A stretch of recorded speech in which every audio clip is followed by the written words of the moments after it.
Hello दोस्तों, welcome. मैं हूं राकेश कुमार वर्मा और आप लोग देख रहे हैं बच्चा पार्टी बेसिक यूट्यूब चैनल। तो साथियों, आज हम आपको बताने वाले हैं मैथमेटिक्स के कुछ 5 सवाल लेकर आए हैं आपके सामने। ये 5 क्वेश्चन जो है आपके यूपी टेट, सी टेट और ऑल वनडे एग्जामिनेशन में बहुत ही महत्वपूर्ण है। तो देर ना करते हुए आपका इस छोटी सी वीडियो में 5 सवाल 5 मिनट, 5 सवाल 5 मिनट, 5 क्वेश्चन 5 मिनट। आप 5 मिनट देकर समय देखकर इस वीडियो को देखिए और 5 क्वेश्चन को क्लियर करिए। चलिए साथियों, देर न करते हुए पहला क्वेश्चन आपके सामने है।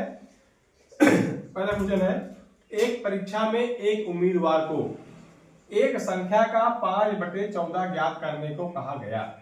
ठीक है, कोई संख्या है x, उम्मीदवार को क्या कहा गया कि आप इसका 5/14 ज्ञात कीजिए। तो इनको क्या ज्ञात करना था? 5x/14, 5x/14 ज्ञात करना था। ठीक, लेकिन भूलवश उसने उस संख्या का 5/4 निकाल लिया। गलती से क्या कर दिया उसने? 5x/4 ज्ञात कर लिया। ठीक है, अब क्या निकाल लिया, ठीक, कोई बात नहीं, जिससे उसका उत्तर सही उत्तर से 25 अधिक आया। ठीक है, यानी कि इसकी जो वैल्यू होगी वो ज्यादा होगी, क्योंकि 5x/14 है, 5x/4 है। तो जो 5x/14 है इसका भिन्नात्मक मान निकालेंगे तो दोनों में तुलना करेंगे तो 5x/14 कम रहेगा और 5x/4 ज्यादा रहेगा। तो कितना ज्यादा आया है बच्चों? दोस्तों 25 ज्यादा आया है। तो दोनों का अंतर कितना है? 25। इनका ज्यादा है, इनका कम है। तो आप देखिए इसको, 5x/4 ये ज्यादा है। ठीक, ज्यादा में से कम घटा लेंगे। 5x/14 इक्वल टू कितना अधिक है? 25 अधिक है। अब इसी को मुझे सॉल्व कर लेना है। तो देखिए माय डियर फ्रेंड, 14 दूनी 28 का एलसीएम हो जाएगा। 4 7 28, 7 5 35x माइनस 14 दूनी 28, 2 बार गया, 5 दूनी 10x। फटाफट देखिए, ये हो गया 25। अब 35 में से 10 घटाइए, कितना बचा? 25x बराबर, ये 28 यहां गुणा करेगा, 25 गुणे 28। तो माय डियर फ्रेंड 25 25 टपक गया, x इक्वल टू 28। तो कितना आएगा बच्चों? इसका इस क्वेश्चन का पहला ऑप्शन आपका सही है। सही के तो संख्या क्या रहेगी? 28। 1 मिनट 1 क्वेश्चन। चलिए आगे बढ़ते हैं दूसरे क्वेश्चन की तरफ। दूसरा क्वेश्चन फटाफट। एक व्यक्ति अपनी यात्रा का 9/14 भाग बस द्वारा तय करता है। ध्यान दीजिए, बहुत महत्वपूर्ण क्वेश्चन है, बहुत मस्त है और जबरदस्त है। एक व्यक्ति अपनी यात्रा का 9/14 भाग बस द्वारा तय करता है। ठीक है, ओके। शेष बची दूरी 10 किलोमीटर वह पैदल चलकर तय करता है।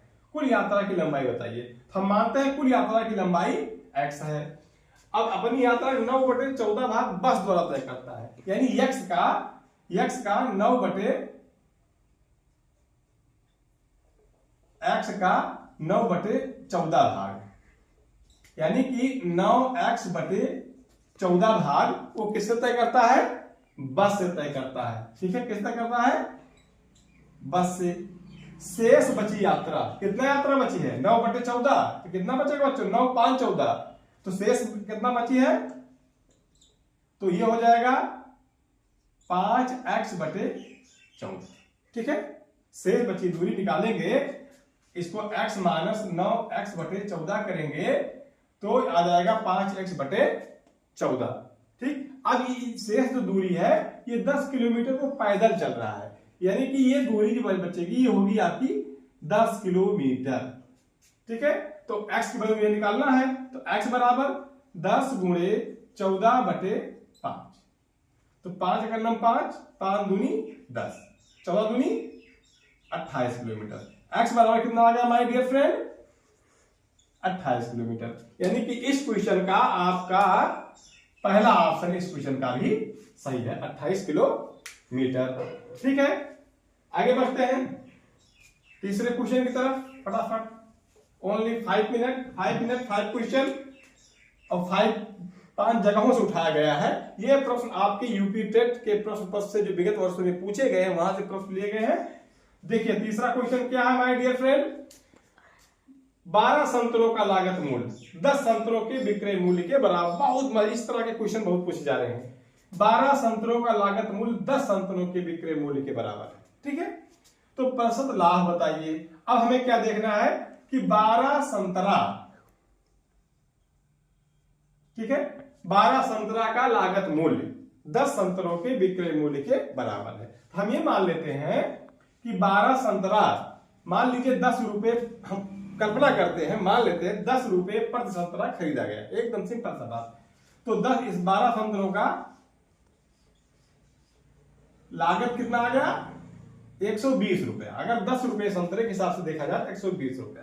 ठीक है, अब ये कह रहा है कि 10 संतरों के विक्रय मूल्य के बराबर है, यानी कि ये 10 संतरा बेचे, 10 बेचे तो कितना मिला? 120 रुपया इनका निकल आया। ठीक, यानी 10 संतरा बेचे तो 120 निकल आया। तो एक संतरा कितने बेच रहे हैं? 12 रुपए में। ध्यान दीजिए, एक संतरा कितने बेच रहे हैं? 12 रुपए में। और एक संतरा कितने खरीद रहे हैं? 10 रुपए में। यानी कि 12 संतरा मूल्य 120 मान लेते हैं, 10 रुपए संतरा, यानी कि 10 में खरीद कर 12 में बेचे। एकदम देखिए, क्लियर हो रहा है ना? ठीक है, ये हो गया क्रय, ये हो गया विक्रय मूल्य। ठीक है, कॉस्ट प्राइस सीपी और एसपी। ठीक है, ये हो गया आपका सीपी, ये हो गया सेल प्राइस एसपी। तो 10 रुपए में खरीद कर 12 में बेच रहे हैं, तो 10 रुपया जब लागत लगा रहे हैं तो कितना फायदा मिला? 2 रुपया। ठीक है, अगर 10 में खरीद कर 12 में बेचा गया तो प्रॉफिट कितना मिला?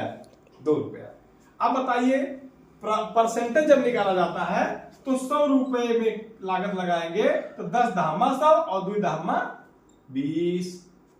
ठीक है, आ गया 100 रुपए की लागत पे 20%। ओके माय डियर फ्रेंड, उत्तर है आपका बी वाला ऑप्शन, इसमें सही है। 20% प्रॉफिट वो पा गए। एकदम सिंपल सा क्वेश्चन है। ठीक है, आगे बढ़ते हैं। क्वेश्चन नंबर 4, क्वेश्चन नंबर 4 देखते हैं। एक वृत्त तथा आयत का परिमाप समान है। आप जान लीजिए ये आयत है, ठीक है, और ये आपका वृत्त है। दिख रहा है क्लियर? आयत है और ये वृत्त है, दोनों का परिमाप क्या है? समान है। इसका जो परिमाप होगा 2 पाई r होता है। इसका परिमाप क्या होगा? 2 इंटू एल प्लस बी। आयत का लंबाई चौड़ाई का दूना, और इसका जो है परिमाप बराबर है। ठीक है, परिमाप और परिमाप माने पेरीमीटर।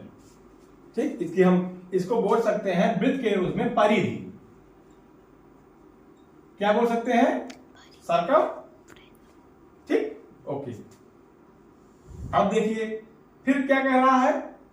वृत्त का क्षेत्रफल ज्ञात कीजिए। आयत की भुजाएं 18 और 26 है, तो ये हो गई चौड़ाई 18 और लंबाई हो गई 26 cm। ठीक, अब क्या कर रहा है? वृत्त का क्षेत्रफल यानी कि एरिया ऑफ ये, यानी कि इस वृत्त का जो है क्षेत्रफल निकालना है। क्या क्षेत्रफल फार्मूला होता है? पाई आर स्क्वायर। ठीक है, अब देखिए, अब मुझे यहां से r की वैल्यू निकाल देना है। अब देखिए, यानी कि 2 पाई r, यानी इसकी परिधि, ये इसकी परिधि जो है, इसका परिमाप जो है वो आयत के परिमाप के बराबर है। ये हो जाएगा 2 इंटू एल कितना है? 26 प्लस 18।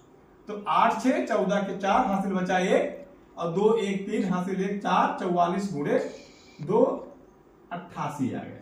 ठीक है, तो ये ऐसे देख लीजिए 2 पाई r बराबर 44 गुणे 2, तो 2 2 टपक गए हो। r बराबर 44 बटे पाई, पाई की वैल्यू 22/7 कह रहे हैं, पाई की वैल्यू 22/7, तो ये उलट के गुणा हो जाएगा। 44 गुणे 7/22, 22 करने 22, 22 गुना 44, 7 दुनाई 14। यानी कि इसका जो रेडियस है वो कितना आ गया? 14। इसका जो रेडियस है वो आ गया 14 सेंटीमीटर। ओके, क्लियर हो रहा है इतना?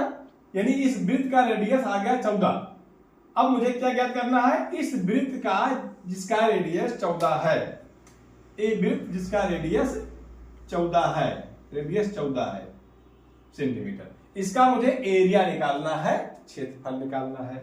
तो वृत्त का क्षेत्रफल फार्मूला क्या होता है, पाई आर स्क्वायर।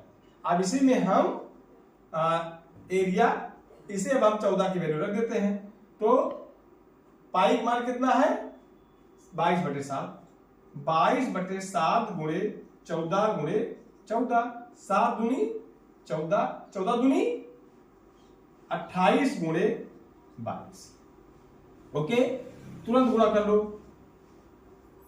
2 8 16 के 6 हाथ में बचा 1, 2 2 4 1 5 6 5 6 6 5 11 1 हाथ में बचा 1 5 1 616 क्या cm स्क्वायर, क्योंकि एरिया है तो cm स्क्वायर हो जाएगा। तो देखिए माय डियर फ्रेंड, इसमें डी वाला ऑप्शन आपका 616 सेंटीमीटर स्क्वायर दिया गया है। तो आपका ये एब्सोल्यूट आंसर हो गया। चलिए आगे बढ़ते हैं, देर न करते हुए आज का लास्ट क्वेश्चन। 5 मिनट हो सकता है 6 मिनट लग जाए, लेकिन प्रयास है कि 5 मिनट में आपका क्वेश्चन समेट दिया जाए। ठीक है, 5वां क्वेश्चन देखिए क्या कह रहे हैं। एक साइकिल 1800 में बेचने पर, ठीक है, यानी साइकिल है, इसका क्या है एसपी, सेल प्राइस, विक्रय मूल्य 1800 रुपया मान लीजिए। 1800 रुपए में बेचने पर 10% की हानि हुई, क्या हो रहा है, लॉस कितना है 10% की हानि हुई। तो साइकिल का क्रय मूल्य, तो आप जानते हैं बार बार बताया गया है, अगर क्रय मूल्य है, अगर लाभ हो रहा है, परसेंटेज लाभ है तो 100 में जोड़ देते हैं, और परसेंटेज हानि है तो 100 में से माइनस कर लेते हैं। ठीक है, तो यहाँ पे हानि है, इसका मतलब माइनस हो जाएगा 100 में से, कितना आएगा 90/100। तो x मान लीजिए, इसका जो कॉस्ट प्राइस है सीपी है वो कितना है x। तो अगर लॉस की बात कर रहा है तो सेल प्राइस, विक्रय मूल्य क्या हो जाएगा, विक्रय मूल्य हो जाएगा, विक्रय मूल्य कितना है 1800। तो ये इसका विक्रय मूल्य जो निकलेगा का इसके अकॉर्डिंग तो 90x/100। अगर प्रॉफिट होता तो 100 में जोड़ दिया जाता।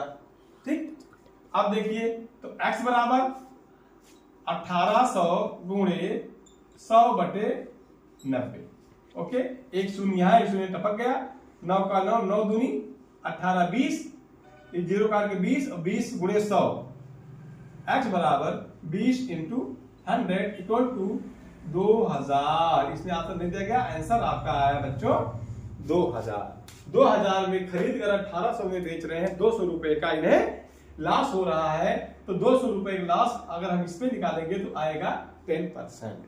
ओके माय डियर फ्रेंड, आपका ये रहा 5 क्वेश्चन, 5 मिनट आपके यूपी टेट के दृष्टिकोण से, सीटेट के दृष्टिकोण से, और जितने ऑल इंडिया एग्जाम है आपके यूपी एनएमएस के दृष्टिकोण से, हर प्रकार से ये क्वेश्चन ऑल इंडिया एग्जाम के लिए उपयोगी है। तो इस प्रकार अगर आपको ये वीडियो पसंद आई हो, आप इसको लाइक करिए, शेयर करिए अपने दोस्तों में, ज्यादा से ज्यादा इसका प्रचार प्रसार हो, ज्यादा से ज्यादा इस वीडियो का लाभ बच्चे हमारे ले सके, हमारे जितने भी साथी ले सके। Okay, thank you.